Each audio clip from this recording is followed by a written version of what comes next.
क़यामत तक की सारी हवा की बेटियां यानी जितनी भी औरतें हैं सबकी शख्सियत में टेढ़ापन मौजूद है, यानी टेढ़ापन मौजूद है। वह शौहर के घर में रहना, शौहर का खाना, शौहर के पैसे से रहना, शौहर की जिंदगी से बेवाइयत की बेवगी की नहुसत से बचना। जब तक शौहर जिंदा है वह सुहागन है, शौहर मर गया वह बेवा है। बेवा का लफ्ज कोई सुनना नहीं चाहती कोई औरत अपने लिए। बांझपन का ताना, अब बेवापन का ताना कोई औरत नहीं सुनना चाहती है। जब तक शौहर है वो सुहागन है, शौहर वाली है। जिसकी वजह से सुहागन है उसी से लड़ाई है, जिसकी वजह से वह सुहागन है उनकी सारी जंग उसी से है, उस सारी जंग उसी से है, उन्हीं से लड़ना है, उन्हीं को रात में नकला दिखलाना है, उन्हीं को दिन में खाना दे करके उनकी माँ उनकी बहन की 50 शिकायतें कर देनी है। यानी जिनकी वजह से वह हरी भरी है, जिनकी वजह से वह सुहागन है, सारी जंग उसी से। क्यों? वह टेढ़ी पसली से पैदा हो गई है। हुजूर ने फरमाया है कि यह टेढ़ी है, इनको सीधा करने की कोशिश करेगा ये टूट जाएगी, और टूटना तलाक है। सारा घर उजड़ जाएगा, सारा समाज उजड़ जाएगा। उनको उसी हालत पे रहने दे, उसी हालत से फायदा उठा, उनको समझाता रह। ताकत से जो चाहेगा कि सीधा कर दें वो टूट जाएगी, टूटना तलाक है, घर उजड़ जाएगा, बिगड़ जाएगा। बस वो 50 बात बोल रही है, तुम सुनते रहो। वो खाना लाके दी है, वो 2-4-10 बात कह रही है, तुम्हारा भाई ऐसा, तुम्हारी बहन ऐसी, तुम्हारी फूफी ऐसी, बस सुनते रहो, मुस्कुराते रहो। उनको बोलो ऐसी सब बातें नहीं करने का, समझाने का। इस लाठी डंडा जहां उठाए कि बस टूट जाएगी वो, और टूटना तलाक है। और एक मर्द होके औरतों को मारना ये कमाल नहीं है। दुनिया सुनेगी तो हंसेगी, दुनिया सुनेगी तो आपकी मर्दानगी पे लोगों को शक हो जाएगा। ये मर्द होके औरतों को नौकर गुलाम की तरह पीटता है। एक आग तमाचा लगा देना, एक आग डंडा मार देना तरबियत के लिए, यहां तक तो सही है। हुजूर ने मना किया नौकर गुलाम की तरह इसे मत पीटा कर। अभी पीटेगा, अब पीटना भी हो कभी कभार अदब तादीबन तो चेहरे पे मत मार, वरना अभी तू मारेगा 2 घंटे के बाद उसी चेहरे से फायदा उठाएगा। ये तुम्हारी गैरत के खिलाफ है, ऐसा मत करना। तो औरत की फितरत में है ज्यादा बातें करना, औरत की फितरत में है टेढ़ा रहना, औरत की फितरत में है गुस्सा, औरत की नेचर में है जिद। तो उनको उसी हालत में रख, रोजाना समझाता रह। कोई डंडा उसको ठीक नहीं कर पाएगा, न कोर्ट का डंडा, न कचहरी का डंडा, न थाने का डंडा, न पुलिस का डंडा, और न शौहर का डंडा, न सास का डंडा, न ननद का डंडा, न देवर का डंडा। कोई डंडा इससे ठीक नहीं कर पाएगा। एक ही रास्ता बुजुर्गों ने बताया है, इनके बदन पे शरीयत का डंडा लगा दे या सीधी हो जाएगी।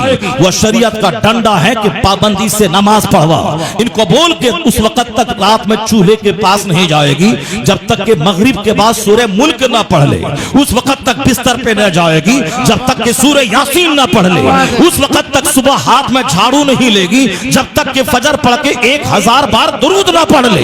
उस वक्त तक नाश्ता नहीं बनाएगी जब तक कि 1000 बार कलमा शरीफ ना पढ़ ले।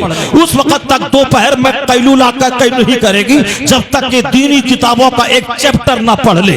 अमेरिका की फौज का डंडा वो काम न कर पाएगा जो सूरह यासीन की तिलावत काम कर जाएगी, जो कलमा शरीफ पढ़ना काम कर जाएगा, जो दुरूद की तिलावत काम कर जाएगी।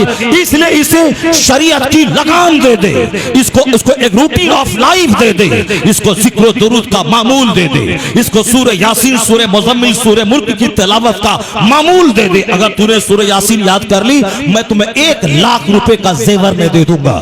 अगर तुमने सूरह दुखान को याद कर लिया और डेली तुम पढ़ी तो हम तुम्हें सोने की चूड़ी हाथ में बना के दे देंगे। ये सिर्फ शौक दिलाओ, वो याद कर लेगी। सूरह यासीन पढ़ेगी, सारी जिंदगी पढ़ेगी तो बिस्तर पे क्यों ना मर जाए, अल्लाह शहादत का मर्तबा अता फरमा देगा। वह रोजाना सूरह दुखान पढ़ के सोए। हदीस में आया है सुबह इस हाल में मर्द पढ़ के सोए इस हाल में उठेगा, औरत पढ़ के सोए इस हाल में उठेगी कि 70,000 फरिश्ते उसके लिए बख्शिश की दुआ करेंगे। कौन है जो तेरे लिए बख्शिश की दुआ करेगा? जब तेरा बेटा जिंदगी में बात नहीं मानता है, वो अब मोबाइल चलाता है, तुम पुकारता है वो ऐठा रहता है, तो क्या तुमने उम्मीद करता भी तो जिंदा है, तेरा डर है उसको, जिंदा है कि मैं जमीन दूसरों को लिख देगा, जिंदा है कि बैंक का सारा पैसा ही अपनी जिंदगी में खर्च कर डालेगा। उसके बावजूद वो आंख दिखलाता है जिंदगी में तो मरने के बाद तो क्या सोचता है कि तेरा बेटा तेरी कब्र पे जाके आंसू बहा के बख्शिश की दुआ करेगा? जिंदगी में तो डर है उसे मेरी जिंदगी का, उसके बावजूद वह बात नहीं सुनता। और जब तुम मर जाएगा कब्र में कीड़ों की खुराक बन जाएगा, तो क्या तेरा बेटा तेरी कब्र पे जाके रो के बख्शिश की दुआ करेगा? नहीं करेगा, नहीं करेगा, नहीं करेगा। करोड़ों में कोई कोई करेगा भी तीजा 40वां, वह इसीलिए करेगा ताकि समाज वालों की बदजबानी से बच सके। लोग ये ना बोले कि बाप मर गया 50 बच्चों को बोला कि कुरान खानी नहीं करवाया। लोग ये ना बोले कि मां मर गई तीजा 40वां तक नहीं करवाया। ये तुम्हारे लिए नहीं कर रहा है, वो अपनी बेइज्जती से बचने के लिए कर रहा है, वो अपनी इज्जत के लिए कर रहा है, वह समाज में दूसरों की बदगोई से बचने के लिए कर रहा है। इसीलिए वह मर्द कमजोर है जो ये कहता है कि मैं नमाज नहीं भी पढ़ा तो मेरे मरने के बाद मेरे बच्चे कुरान खानी करवा के मेरी बख्शिश की दुआ करके मुझको बख्शवा देंगे। नहीं होगा। जब जिंदगी में तेरी बात नहीं मानता तो तेरे मरने के बाद तेरी बात क्या मानेगा? मरने के बाद जमीन बांटेगा, मरने के बाद पैसा बांटेगा, मरने के बाद तिजोरी तोड़कर वहां से बैंक का अकाउंट पासबुक निकालेगा, LIC की पॉलिसी देखेगा, वह दूसरी जमीन पे जाके हड़प के छोटे भाई को हक से महरूम करेगा। तो तू बोलता कि मेरे लिए दुआ करेगा? जो नमाज ही न पढ़ता हो, जो तुम्हारी जिंदगी में नमाज न पढ़ता हो, जो तुम्हारी जिंदगी में तुम्हारा अदब न करता हो, जो तुम्हारी जिंदगी में तेरी बात न मानता, तेरे मरने के बाद वो क्या करेगा?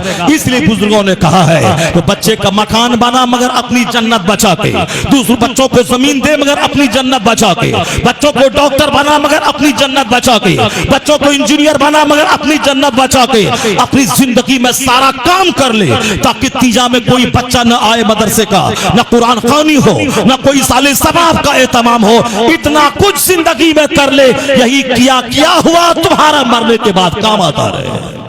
क्या दूसरों पे भरोसा और एतमाद करता है कि तेरा बच्चा तेरा काम आएगा? नहीं आएगा काम। जब जिंदगी में वो बात नहीं मानता है तो मरने के बाद क्या तेरी बात मानेगा? इसलिए बुजुर्गों का अपनी जिंदगी में अब तू अपना काम कर ले।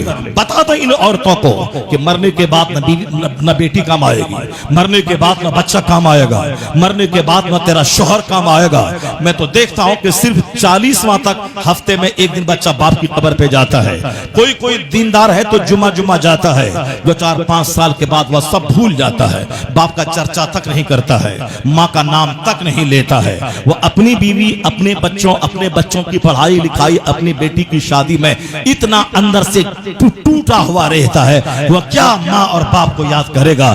इसलिए दूसरों के भरोसे पे नेकी को मत टाल के वो कर देगा। अपनी जिंदगी में खुद नेकियां कर ले, अपनी जिंदगी में खुद अच्छा काम कर ले ताकि दूसरों पे तू डिपेंडेंट न रहे। क्या कहा गया कि शरीयत का डंडा है जो औरतों को सीधा करता है और मर्दों को भी और बच्चों को भी। वरना ये बच्चे डॉक्टर बनने के बाद तेरा नहीं रहेंगे, ये डॉक्टर बनने के बाद वह अपनी बीवी का होंगे, वो अपनी साली का रहेंगे, वो अपने साले का रहेंगे, वो अपने भाई का नहीं रहेगा, वो अपने बाप का नहीं रहेगा। अगर उसे पैसा मिल गया, डॉक्टर बन के पैसा कमाया, तो अपनी गाड़ी का ड्राइवर भी अपने साला को रखेगा। उनका अपना गरीब भाई जो कुछ नहीं करता है वो उसको नहीं रखेगा, उसी को रख ले, 25,000 महीना अपने भाई को दे दे। नहीं, उनकी बीवी उनको पढ़ाएगी कि भाई को रखेगा तो वह हकदार हो जाएगा। यह बोलेगा मेरा भी शेयर इसमें है, आने वाले दिन में तेरे बच्चों के साथ नुकसान हो जाएगा, इसीलिए उनको हटा दे। ये तो इनका मामू है, मेरा भाई है, ये तो ऐसा कुछ दावा नहीं ठोकेगा। अब सब प्रॉपर्टी पे साला का कब्जा है, ऑफिस का इंचार्ज साला है, गाड़ी का ड्राइवर साला है, वो साहब जो तंजीम चलाता उस तंजीम का सेक्रेटरी साला है, उसका सदर उसकी बीवी है, उसका मैनेजर वह खुद है, यानी सब पे वो कब्जा करना चाहता है। तो कौन है तेरा? किस पे तू करता है एतमाद? जब तेरा भाई दगा देता है तो कौन है तेरा? कोई नहीं है तेरा।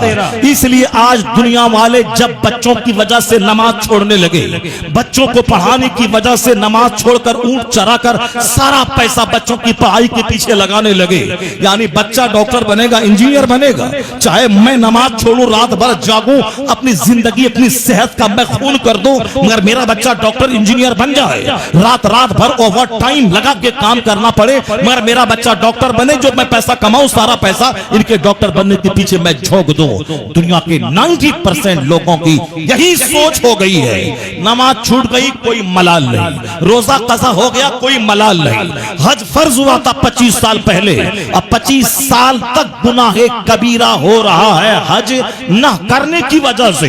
हज में ताखीर कर रहा है, जबकि हुजूर ने कहा था कि हज फर्ज हो फौरी हज कर, वरना मुमकिन है कि कल तेरे पास पैसा ना रहे, मुमकिन है कि पैसा रहे सेहत ना रहे, तो फिर हज नहीं कर पाएगा। जब वो फौरी हज कर ले, अगर पैसा की मौजूदगी में हज नहीं कर पाया तो जो हज के लिए पैसा मांगना हराम था, वो अगर पैसा उनके पास था, हज फर्ज हुआ, पैसा खत्म हो गया बाद में, अब उसे मांग करके कर्जा लेकर, मांग के नहीं कर्ज लेकर उसे हज को जाना जरूरी है। वो हज को जाए कर्ज लेकर, जबकि हज के लिए कर्ज ना ले, हज के लिए दूसरों के सामने मोहताज ना हो, ना बोले कि मैं मदीना जा रहा हूं, पैसा हमको दीजिए, आपका पैसा मदीने में खर्च करेंगे। ये इंतहाई जिल्लत और रुसवाई और घटिया बात है कि मदीना तू जाता है, हज करने जाता है और दूसरों के सामने क्यों इस तरह की बातें करता है। मैं मदीना जा रहा हूं, मैं हज के लिए जा रहा हूं। हज फर्ज हुआ, नहीं बंदा किया तो उसे कर्ज लेकर हज को जाना होगा। यह सजा क्यों है? फर्ज की अदायगी में ताखीर की वजह से। इसलिए नहीं देखा जाएगा कि बच्चा छोटा है या बेटी छोटी है या बेटी जवान है, शादी नहीं हुई है,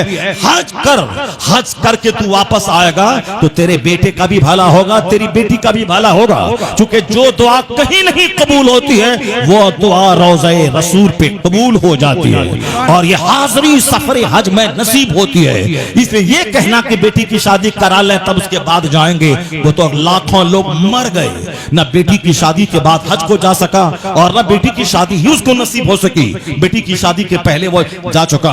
अक्लमंद वो नहीं है जो बच्चों की वजह से तबाह हो जाए, अक्लमंद वो नहीं है जो बच्चों की वजह से अपनी जन्नत में आग लगा दे, अक्लमंद वो नहीं है जो बाल बच्चों को इंजीनियर डॉक्टर बनाने के चक्कर में खुद हराम की कीचड़ में लथपथ हो जाए। हदीस माया है हज फर्ज होने के बाद ताखीर करेगा, मुमकिन है कि यहूदी होके मर जाए या नसरानी होके मर जाए, यानी खात्मा बिल कुफ्र होने का अंदेशा है, कुफ्र की हालत में मौत होने का अंदेशा है। बेटा पढ़ेगा बाद में पहले हज कर ले, बेटी की शादी होगी बाद में पहले हज कर ले, नमाज पढ़ फिर बाद में खेत जा, नमाज पढ़ बाद में लूम चला, नमाज पढ़ फिर बाद में दुकान पे जाके बैठ, नमाज पढ़ फिर बाद में दूसरा कारोबार कर। फजर की छोड़ करके जो जाता है मशीन पर, शैतान का झंडा लेके जाता है। फजर छोड़ के जो चाहता है दुकान में, वो शैतान का झंडा लेके जाता है। फजर छोड़ के जो जाता है खेत में, वो शैतान का झंडा लेके जाता है। और जो उठने के बाद सबसे पहले मस्जिद नमाज़े फजर के लिए जाता है, वो समझ ले के इस्लामी झंडा लेके मस्जिद जाता है, वह जन्नत का झंडा लेके मस्जिद जाता है। अब वह 2 रकात पढ़ने में लगे हैं 10 मिनट, या 10 मिनट दिन भर के 12 घंटों को तरोताजा रखेगा, उसमें बरकतें अता कर देगा, चेहरा नूरानी होगा। अल्लाह को छोड़कर कोई डॉक्टर बन के 50 खरब कमा ले, वह रौंदने के काबिल है वो कमाई। अल्लाह को छोड़कर कोई इंजीनियर और डॉक्टर बन जाए, उसकी कमाई पांव के नीचे रौंदने के काबिल है। और जो कुरान हदीस शरीयत के साथ डॉक्टर बने वो काबिल एहतराम है। जो नमाज रोजे हज जो ज़कात के साथ इंजीनियर बने वो काबिल एहतराम है। और जहां इंजीनियर डॉक्टर बनने के चक्कर में ईमान के लुटने का अंदेशा हो, उससे बेहतर है कि वह जिंदगी भर घर में लूम चला है, 5 वक्त की नमाज पढ़े, वह जाहिल रहे मगर ईमान बचा है, नमाज बची है, तो उससे बड़ा कामयाब कोई नहीं है। हजारों डॉक्टर बनने से बेहतर है कि ईमान बचा के बंदा दुनिया से चला जाए। नारे तकबीर, डॉक्टर बनने नारे रिसालत, उलमाए अहले सुन्नत,